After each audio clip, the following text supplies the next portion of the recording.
yeah, send them in. Thank you.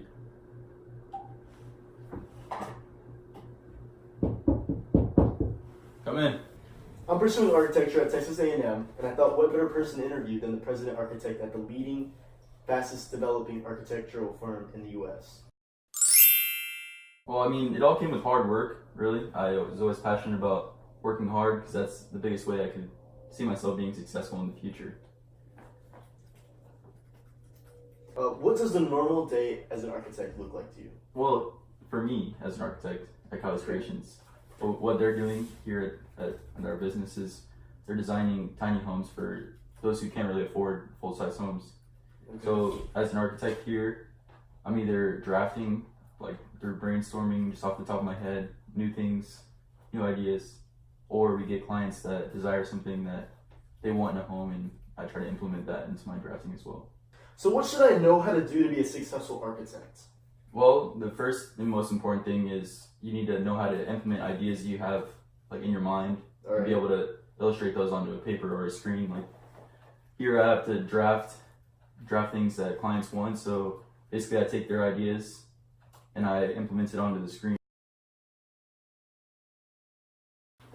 And along with that, there's the leadership skills that come with owning a firm. I got to be able to lead a team of architects under me, and also carry myself as a leader. All right. I like that. That's awesome. What led you to choose architecture?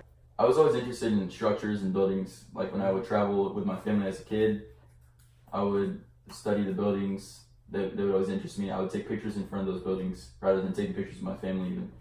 And it always interested me how some of these buildings that have been around for almost 1,000 years are still standing today. When did you realize that you wanted to become an architect? Okay, so it wasn't until college we had to do a group activity where we were brainstorming ideas, and the professor handed everyone a scratch piece of paper. Okay. Well, my scratch piece of paper ended up being a blueprint for a structure near the college I was attending. Okay. And it interested me because this piece of paper started out as a drawing or an idea from an architect, and ended up being a building that a lot of people interact with. What drove you to act on your interest in architecture? I was always one to help others, whether it be someone that was broke down on the side of the road, or anyone in my family that was experiencing a struggle. Oh, okay. I always thought it was my purpose to help others find happiness and things like that. And I figured, well, what better way to make people happy but build them a home? Definitely. That's incredible. What makes you so good at what you do? Well, I learned in my new student experience class at Valencia College, Oh, okay. my first years of studying, that I value understanding. And basically what that told me is that each day rather than just listening to people and not actively listening to what they're saying, I'd rather understand what they're trying to say. So for a client to tell me what they want, I can really soak it in and implement it into my work. Listening over hearing. Yes. Okay. Exactly.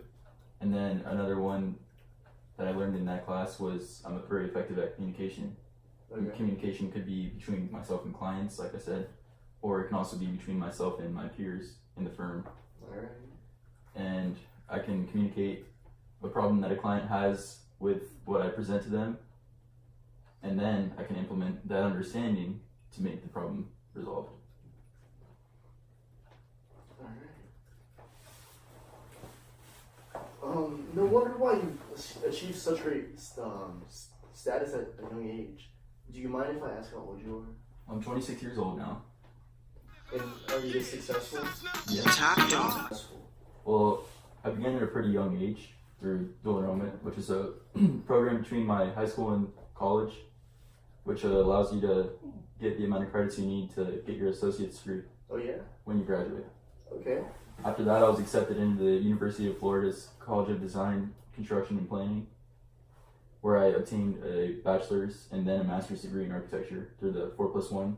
Okay, the 4+1 program. Yes, but the 4+1 was cut in half for me because of the already having an associate's degree. Oh, okay. That's it. I heard you have a good party school.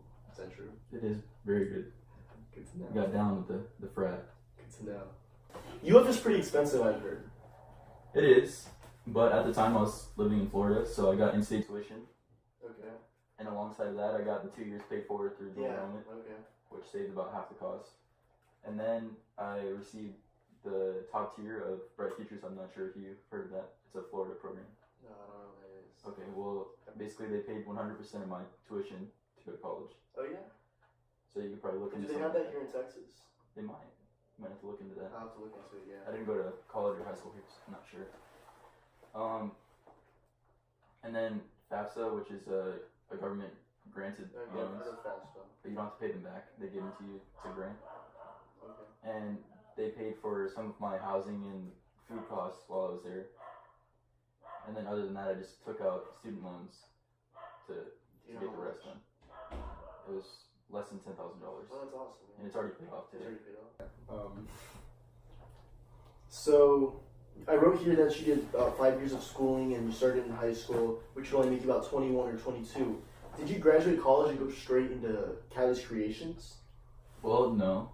I don't think any field allows you to just come straight out of high school Yeah. and start earning the big bucks, unless you get lucky. That's always possible. But in architecture, you have to obtain lots of licensures and certifications, Okay. All right. along with doing internships. So I did an internship after college in Italy. In Italy. Okay. It was through a program that my school offered right after college. Okay. And then I got good at what I did over there through European style building, and then Ooh. I came back to Florida.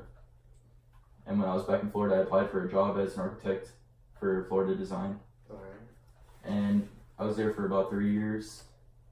So I got good at what I did here in Florida, and I decided why not expand my horizons and move to other places around the world, or in the U.S. per se. So I moved to Texas, All right. and that's where Catalyst Creations kicked off. Would you say your buildings are bigger? I think they're in they're- Texas. They are. Everything's bigger in Texas. Yeehaw. All right. So I have one more question for you. Yeah. What you just told me, you really mapped out a time frame and a path I could take if I wanted to go to architecture. So I think that's all I have for you today. Okay.